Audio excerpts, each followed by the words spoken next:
today's hyper-connected world, where notifications ping have become the background score of our lives, what happens when we put our devices down and reclaim our time? Welcome to episode 3, where we explore solutions and the power of digital detox.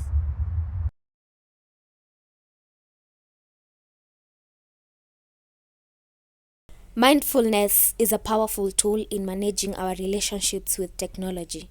By being fully present and in the moment, we can reduce the compulsion to check our devices. It not only helps in managing social media use, but also improves overall mental health. Research shows that regular mindfulness practice can reduce symptoms of anxiety and depression.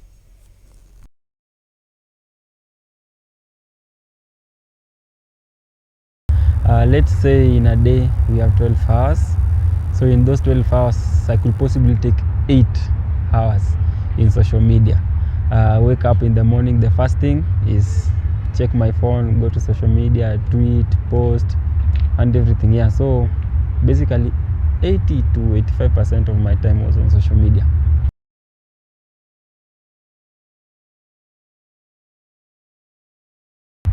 I was starting to strain my eyes, of course. Then somehow, let's say depression and then addiction.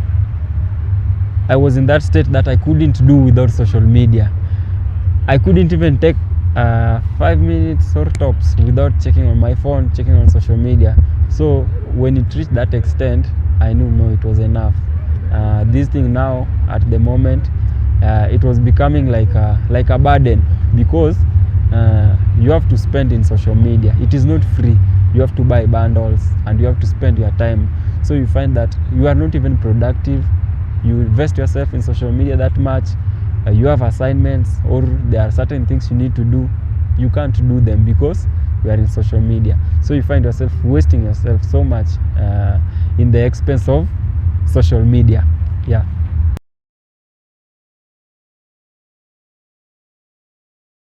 At first, it was really hard because, as you all know, something that you are really used to, like doing every day, then all of a sudden someone tells you stop. It's hard, of course. So it was really hard, but I was training because it was like an oath that I took for my personal growth and development. I knew, however much it might be hard, but I must do it.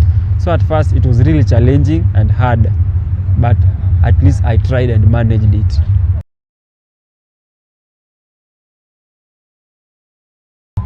I felt like I'm missing out. You are going out with your friends, telling you, did you see that thing so and so posted on their X platform?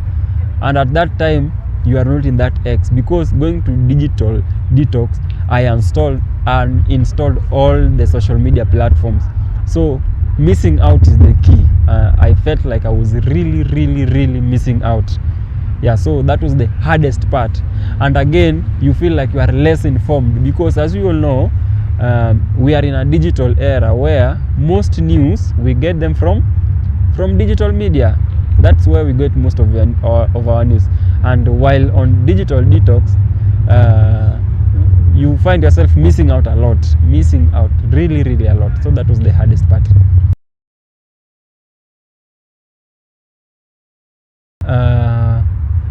One thing I realized about myself after the digital detox is that I am capable, like I am so resourceful, but I couldn't realize all this during my era when I was addicted in social media. I had so much potential, but it was like I was sleeping in my potential. So as at now, I can do my assignments, beat the deadlines, do them in good time, and the mind also, I'm at peace, no pressure, everything is just fine. So I'm at ease. I'm very much okay. Yeah, so digital detox works. It really works. Someone who says that it does not work, it works, because as you can see, I'm very happy. Yeah. How my personal experience, how I can say it, is that during that era or during that time, you find that maybe you have an appointment or an assignment or a task to do, but you keep on posting them, like, let me just take some 5-minute break. I get into my social media platforms and do maybe browse and chat. But as at now, I know my priorities, right? So I can balance my priorities. I know what to do at what time. Social media can no longer control me anymore. I'm in charge of my own life. Stan's story isn't unique. Studies show that taking a break from digital devices can increase your sleep, your mental clarity, and even reducing stress and anxiety. Hi, I am a social media addict. I am in most of the social media platforms, if not all. I am on Instagram, I am on X, and I am on YouTube. Those are the 3 platforms which I mostly use, although there are others which I use. Most of the time, I spend most of the time on Instagram. During the day, I also even sleep. I find myself sleeping late because of just being online, being on Instagram or YouTube. I use Instagram for various purposes. As I got a huge following, I do some marketing there, whereby I post some advertisements, yeah, for commercial or even for entertainment. I use YouTube for mainly for learning. Like if I wish to there's something I don't know, we are in a digital era.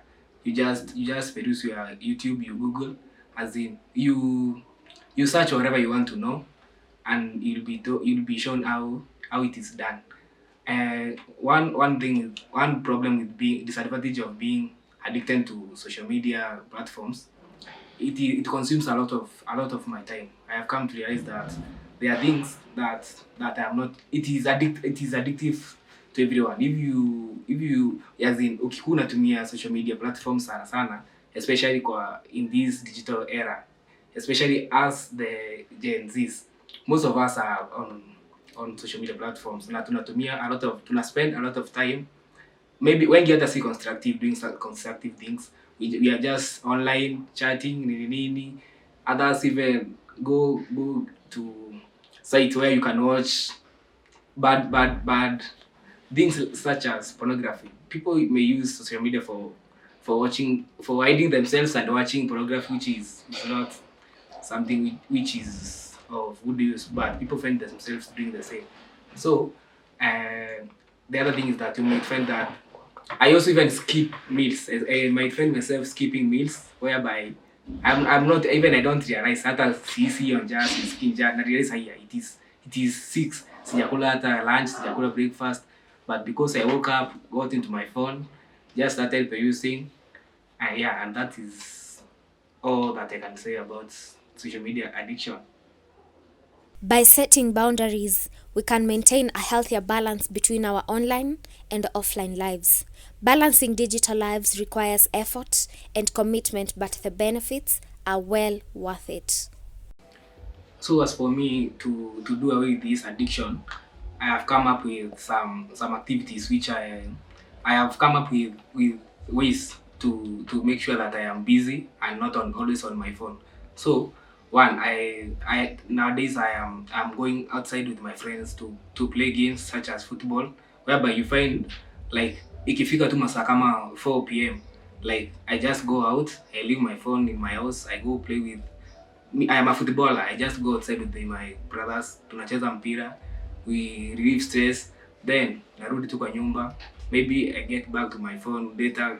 Juu nitakuwa hata nimechoka, as in I just come back, I take a shower, I do other things, important things, maybe studying, doing other things like cooking, then unapata niko na less time on my phone. The other thing is that nowadays we're in a digital world, so our gadgets, phones have got mechanisms whereby you can time yourself, as in unaweza jua how much time I have spent on X, how much time I have spent on Instagram, and so that has also helped me. If I find that I have timed myself whereby nikiona nimetumia more than let's say 4 hours a day on a certain social media platform, I just keep off and say that is enough for today, and I sleep that up and I move on.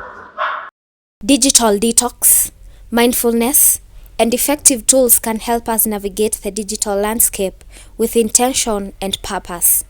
It's time to take control and find balance in our lives.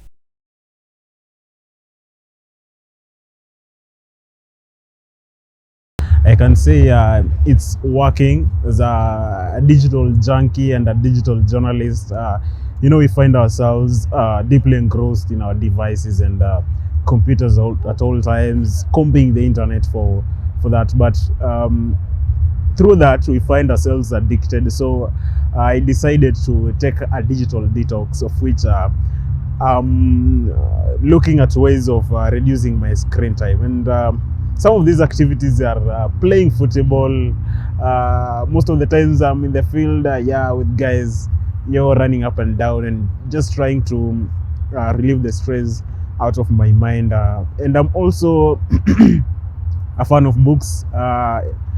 Recently, I'm reading so much novels, just going through magazines and nature, seeing in my childhood, I loved those picture books depicting bears in the ice. So I'm actually doing many activities. If it's actually attending outdoor events here in town, and also just engaging myself, drawing and all that stuff that aim at reducing my time with the screen and also increasing my time with people. Right now, I feel I'm just at peace. You just sometimes when you are addicted to the internet, you wake up very very annoyed. Unaamka tu umekasirika, depression and all that. You wake up seeing fellow youth cruising out there with Audis, some with the Mercedes, the likes of the influencers of the internet, and you're like, where? So it gives you pressure to want to be like them. And also there is this issue of like youths trying to follow some of the influencers advices, the likes of Amerix and the Co and Kibe. So sometimes when I have not looked at these things, my mind is just okay. I don't have those pressures of trying to implement what the likes of Andrew Kibe and Amerix are putting out there on the net. So it gives me a lot of peace of mind and also relieves my stress levels. I can say I'm just at peace, and while I'm at peace, I can be able to deliver on any works. Combing through the internet, you just have that anxiety, withdraw from other people and all that stuff. I think after digital detox, my anxiety levels reduced, and also I can see I'm so easy with people. And like when you haven't taken digital detox, you just withdraw yourself, and those depression levels and anxiety are so high to the extent that people may even start wondering if something is bad with you. I think with boundaries, now I have done digital detox. I think before digital detox, I had strict boundaries. Like phone, my laptop was my real companion. Just combing through Facebook, Instagram, Reddit, and all those digital social media platforms. So at that time, I had a very very strict boundaries. At now, I can talk to anyone. We can strike a conversation. Not every time me being on phone and doing all that stuff. Thank you for watching, and remember to stay mindful and to stay balanced.